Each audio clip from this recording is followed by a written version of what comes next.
नमस्कार, मी भाऊ तोरसेकर. तुम्ही बघत आहात प्रतिपक्ष. मित्रांनो, गेल्या 2-3 दिवसांपासून किंवा दिवाळीच्या आसपास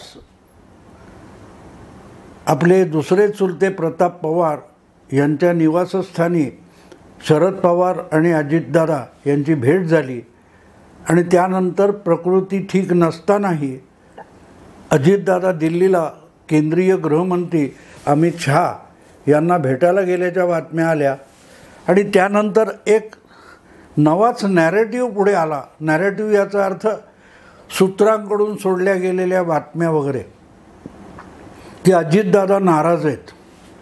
आणि नाराज कशासाठी आहेत तर अजितदादा नाराज नसून त्यांच्याबरोबर राष्ट्रवादीतून बाहेर पडत महायुतीमध्ये सहभागी झालेल्या आमदारांमध्ये नाराजी आहे.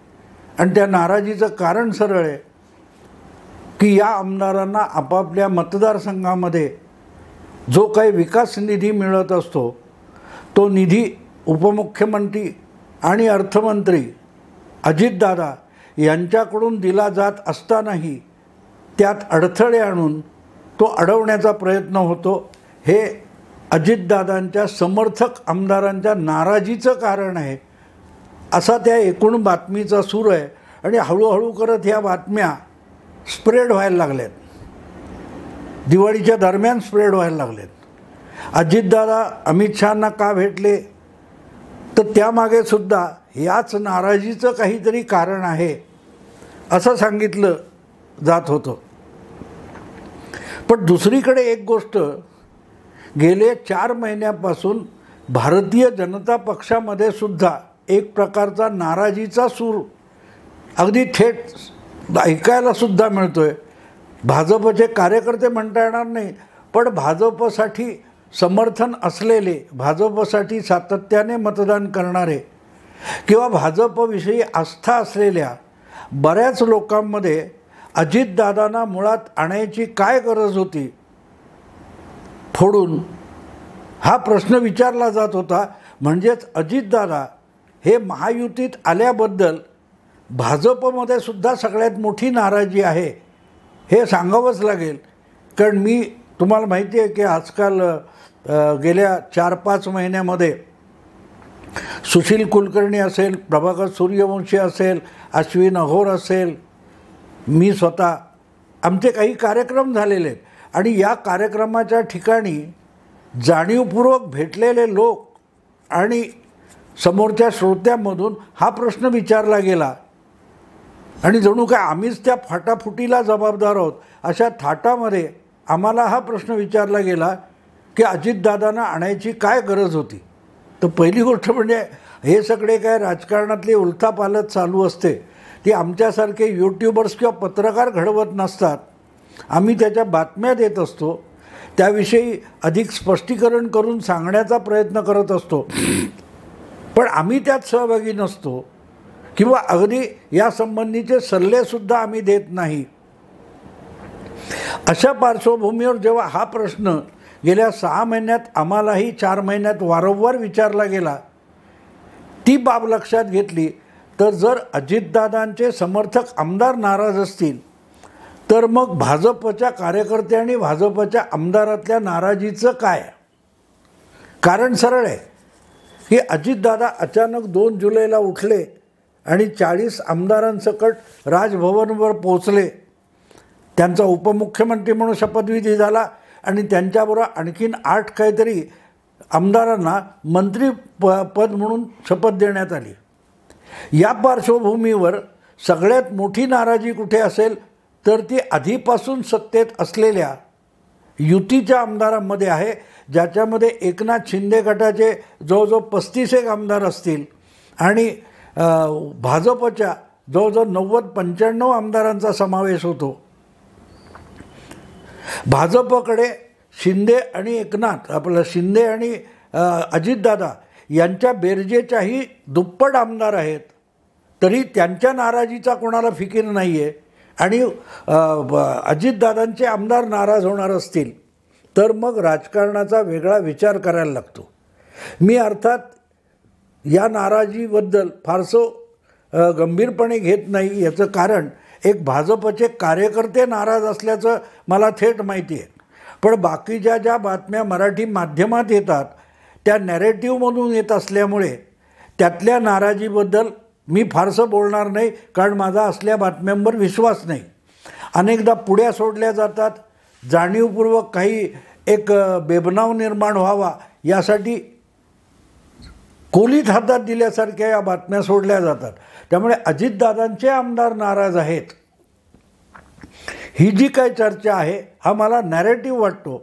पण मला एक हा विषय करण्याचं कारण असं मित्रांनो की मी ज्या काही 3-4 पत्रकारांना छेडण्याचा प्रयत्न केला, मंत्रालयात वगैरे फिरणारे, पुढाऱ्यांना भेटणारे, त्यापैकी एकाकडून मला धक्कादायक माहिती अशी मिळाली की दादा गटाचे म्हणजे राष्ट्रवादीच्या अजितदादा गटाचे जे आमदार महायुतीत आलेले आहेत त्यांच्यामध्ये फारशी नाराजी नाही आहे. पण ती नाराजी आहे असं खुद्द अजितदादांच्याच गोटातून जाणीवपूर्वक नॅरेटिव्ह म्हणून पुढे आणली जाणारी बातमी आहे. खरी किती खोटी किती माहीत नाही, पण मला एका पत्रकाराकडूनच ही माहिती कळली की खुद्द अजितदादा किंवा त्यांचे निकटवर्तीय या प्रकारचा एक नॅरेटिव्ह मुद्दाम पुढे करतायत. आणि मग विचार करायला लागतो की समजा हे खरं आहे की खोटं बाजूला ठेवा, पण यामध्ये तथ्य आहे. खुद्द अजितदादाच आपण नाराज आहोत असं दाखवण्याचा प्रयत्न करत असतील तर मग त्यांच्या नाराजीची कारणं शोधावी लागतात. आमदार नसतील पण अजितदादा नाराज असतील तर त्याचं दिसणारं असं एक कारण आहे की मध्यंतरी तुम्हाला माहिती आहे की अजितदादा हे उपमुख्यमंत्री आहेत, तसंच त्यांच्याकडे देवेंद्र फडणवीसांनी आधीपासून आपल्याकडे असलेलं अर्थ खातं त्यांना सोपवलेलं आहे. पाठोपाठ 1-1.5 महिन्यामध्ये पुण्याचं पालकमंत्रीपद जे भाजपचे माजी प्रदेशाध्यक्ष आणि आता मंत्री आहेत चंद्रकांतदादा पाटील यांच्याकडून पालकमंत्रीपद पुण्याचं काढून घेतलं गेलं आणि ते अजितदादांना दिलं गेलं. आता अवघ्या मला वाटतं की ती जुलै, ऑगस्ट, सप्टेंबर, ऑक्टोबर म्हणजे 4 महिन्यामध्ये एवढ्या 2 मोठ्या गोष्टी भाजपने आपल्याकडे असलेल्या अजितदादांना सोपवल्या किंवा अजितदादा गटाकडे सोपवल्या. आणि त्यानंतरसुद्धा अजितदादा नाराज असतील किंवा त्यांच्या गटातले आमदार नाराज असतील तर मग या सगळ्या घटनाक्रमाचा वेगळा विचार करावा लागतो.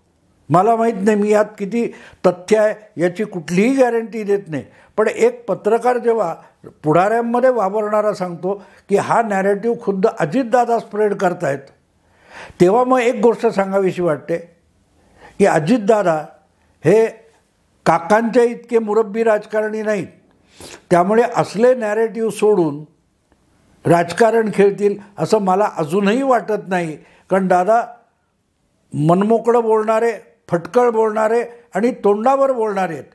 त्यामुळे बाजून पुढ्या सोडून किंवा आपल्याविषयी अकारण सहानुभूती गोळा करण्याच्या पद्धतीने अजितदादा राजकारण करतील याच्यावर माझा विश्वास नाही आहे. पण ज्यावेळेला एक असा मंत्रालयात पुढाऱ्यांमध्ये फिरणारा पत्रकार ही भाषा वापरतो तेव्हा त्याला काट मारून नाकारता येत नाही.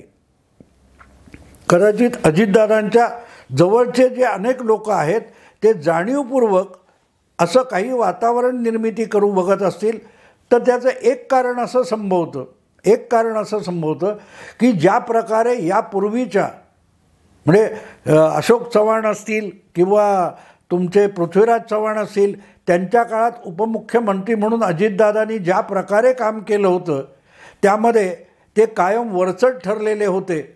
मुख्यमंत्री कोणी असेल तरी आपली मनमानी करण्याची अजितदादांची स्टाईल होती.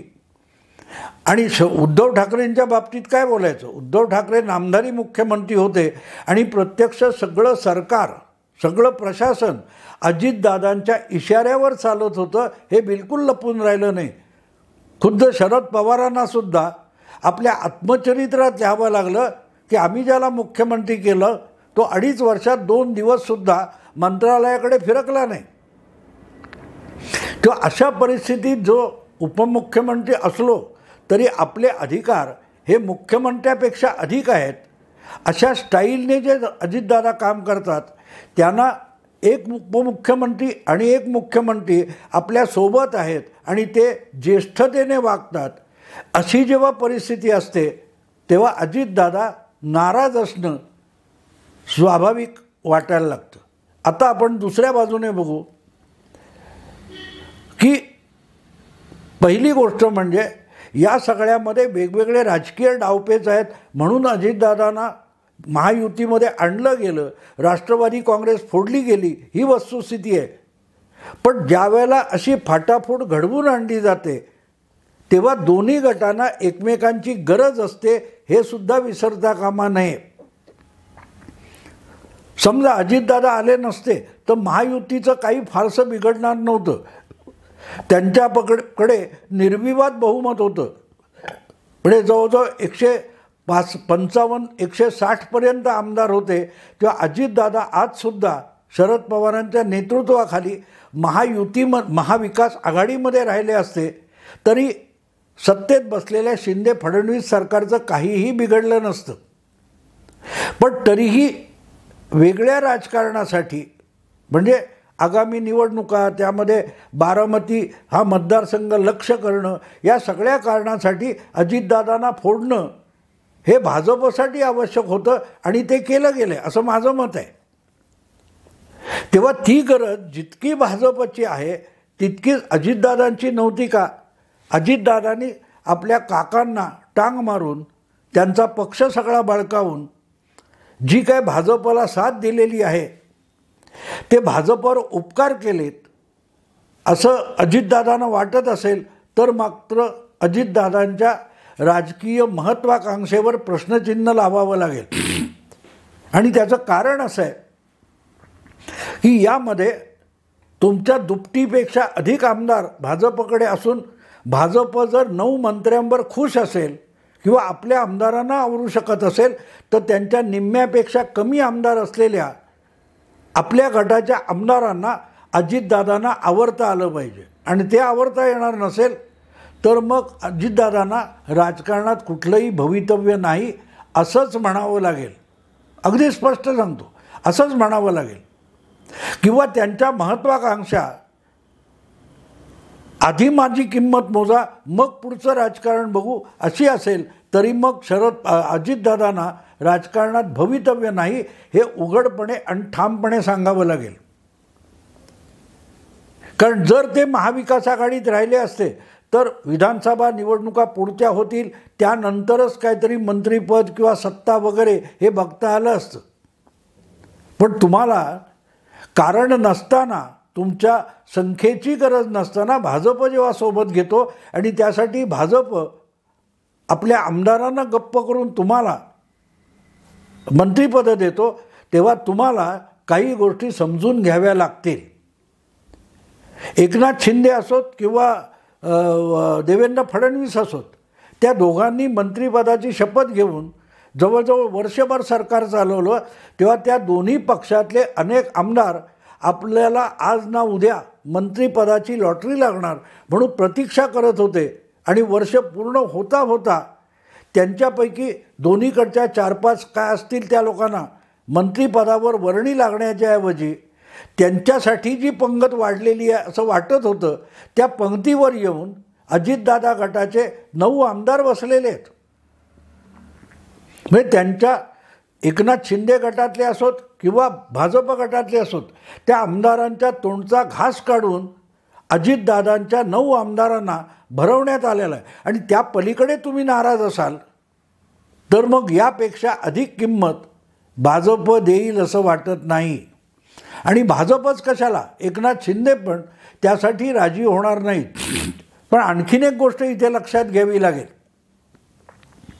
की आपल्याकडे 40 आमदार आहेत आणि आपण कसं अमुक होणार तमुक होणार या भ्रमात जर अजितदादा असतील किंवा त्यांच्याबरोबर आलेले आमदार भ्रमात असतील तर त्यांनी एक लक्षात ठेवावं की आजसुद्धा सुप्रीम कोर्टामध्ये आणि निवडणूक आयोगासमोर तुम्हाला एक पक्ष म्हणून आणि तुमच्या विभाजनाला कायदेशीर म्हणून मान्यता मिळालेली नाही. त्यामुळे अजितदादांबरोबर आलेले जे कोणी आमदार आहेत त्यांनी आपल्याला विकास निधी पाहिजे किंवा योजना पाहिजेत म्हणून नाराज असताना आपली आमदारकी टिकली आहे ती कशाच्या आधारावर टिकली आहे याकडे कानाडोळा करून चालणार नाही. आणि म्हणून असला जर नॅरेटिव्ह खुद्द अजितदादांच्या गोटातून पसरवला जाणार असेल तर मला वाटतं अजितदादांनी सावध राहावं. अशा प्रकारचे गेम अमित शहा आणि नरेंद्र मोदी यांच्याबरोबर चालत नाहीत. अतिशय शांत डोक्याने, थंड डोक्याने मोठमोठे राजकीय डाव अमित शहा आणि नरेंद्र मोदी खेळत असतात आणि समोरच्याला पत्तासुद्धा लागू नये अशा पद्धतीत आंतरराष्ट्रीय राजकारणात हे दोघे काही घटना घडवून आणत असतात. कॅनडा असो किंवा कतार असो यांचंसुद्धा नाक दाबण्याची क्षमता ज्यांच्यामध्ये आहे त्यांना महाराष्ट्राच्या राजकीय पार्श्वभूमीवर जर अजितदादा नाक दाबून तोंड उघडण्याच्या पद्धतीने राजकारण करणार असेल तर मग अजितदादांचं राजकारण भलत्या दिशेने चाललं आहे हे सांगावं लागतं. कारण एक गोष्ट लक्षात घ्या की तुम्ही आपल्या गटातल्या आमदारांना सत्तापदं देण्यासाठी पक्षात फूट घडवून आणलेली आहे आणि त्यामुळे आज तुम्ही मोदी, शहा आणि भाजप यांच्या मेहरबानीवर अवलंबून आहात ही एक बाजू आहे. पण दुसरीकडे सुप्रियाताई आणि तुमचे अत्यंत धूर्त मुरब्बी काका हे सुद्धा तुमचा बडेजाव कमी करण्याच्या तयारीत आहेत. म्हणजे अजितदादांचं राजकारण हे बरीच सत्ता पदावर बसलेले असले तरी दोन्हीकडून कैचीत सापडलेला आहे ही वस्तुस्थिती आजच्या राजकारणाची आहे. कारण जो पक्षांतराचा आणि 10व्या परिशिष्टाचा विषय आहे त्यामध्ये 40 आमदारांचं भवितव्य अजितदादांच्या हाती आहे आणि ते अर्थातच त्याच्यापेक्षाही अधिक निवडणूक आयोग आणि सुप्रीम कोर्टाच्या हातात आहे. विधानसभेच्या अध्यक्षांच्या हाती आहे. पात्रता अपात्रतेचा विषय हा भाजपच्या डोक्यावर टांगलेली तलवार नाही आहे. एकनाथ शिंदे आणि अजितदादा यांच्याबरोबर आपला मूळ पक्ष सोडणारे जे 40 आमदार आहेत त्यांच्या डोक्यावर आजसुद्धा अपात्रतेची टांगलेली तलवार आहे.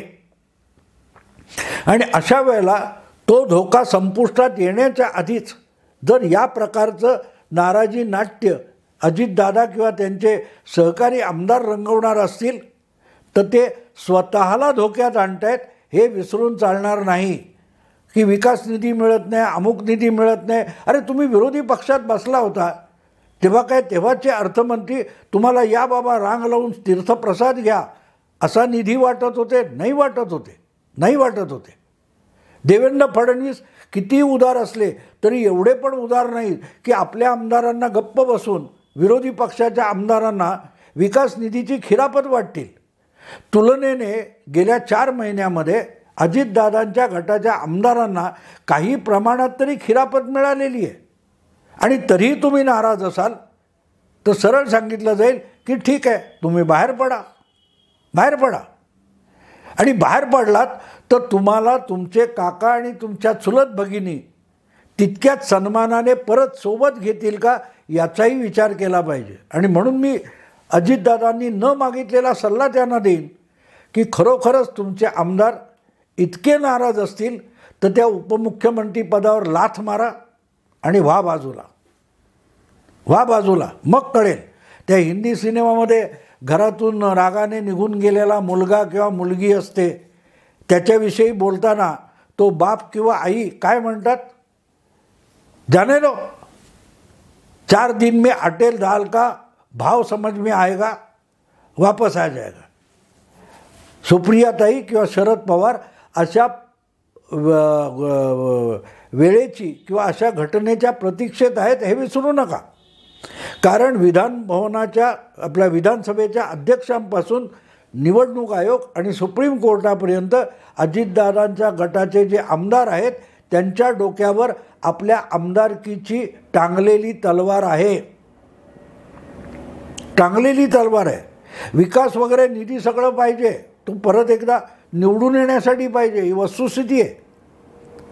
पण जर अपात्र ठरवलं गेलं आणि पुढची 6 वर्ष निवडणूकच लढवायची नाही अशा स्वरूपाचा निकाल आला, तर मग अजितदादा यांच्या गटातल्या आमदारांचं भवितव्य काय असेल? आणि हेच जर आमदार अजितदादांवर विसंबून इकडे आलेत, त्या आमदारांचा विश्वासघात झाला अशी जर धारणा पसरली तर ते तर अजितदादांपासून दुरावतील, पण नवे लोकसुद्धा अजितदादांच्या शब्दावर विसंबून कुठलाही राजकीय डाव किंवा जुगार खेळणार नाहीत. आणि म्हणून मला असं वाटतं हे जे काय अजितदादांची नाराजी आहे, अजितदादा नाराज आहेत, हे फार व्हायला लागले. आणि तो जो रिपोर्टर जो पत्रकार ज्याने मला सांगितलं की हे अजितदादांच्याच गोटातून असल्या बातम्या सोडल्या आणि पाठवल्या जातात त्या खऱ्या असतील, तर मग अजितदादा हे फार मोठा घातक आणि आत्मघातक डाव खेळत आहेत, हे मान्य करावं लागेल. मला वाटत नाही की अजितदादा हे करत आहेत. त्यांचे निकटवर्ती अतिउत्साही अनेक गोष्टी करत असतात. असे संजय राऊत किंवा विनायक राऊत किंवा अनिल परब सगळ्या पक्षात असतात, तसे अजितदादांच्याही गोटात असतील. तर अशा लोकांना वेळच्या वेळी जर अजितदादांनी आवर घातली नाही तर मला वाटत नाही की त्यांचं कधीतरी मुख्यमंत्री होण्याचं स्वप्नसुद्धा कायमचं अपुरं राहण्याचा धोका आहे. जसे काका गेली 30-35 वर्ष भावी पंतप्रधान राहिलेले आहेत, तसे अजितदादांना पुढची 20-25 वर्ष भावी मुख्यमंत्री म्हणून फलकावर झळकावं लागेल. पण मुख्यमंत्रीपदाची शपथ घेण्याचा प्रसंग जवळपास येणार नाही. अजितदादांनी सावध व्हावं आणि पटत नसेल तर काय त्या उपमुख्यमंत्री पदावर लाथ मारून बाहेर पडावं, परत एकदा आपल्या काकांबरोबर जावं किंवा पक्ष एकत्र करावा आणि तडजोडीने संपूर्ण राष्ट्रवादी पक्षाचं एकत्रित नेतृत्व आपल्याकडे घ्यावं. एवढंच बोलून थांबतो. आवडलं लाईक करा, शेअर करा, सबस्क्राईब करा. नमस्कार.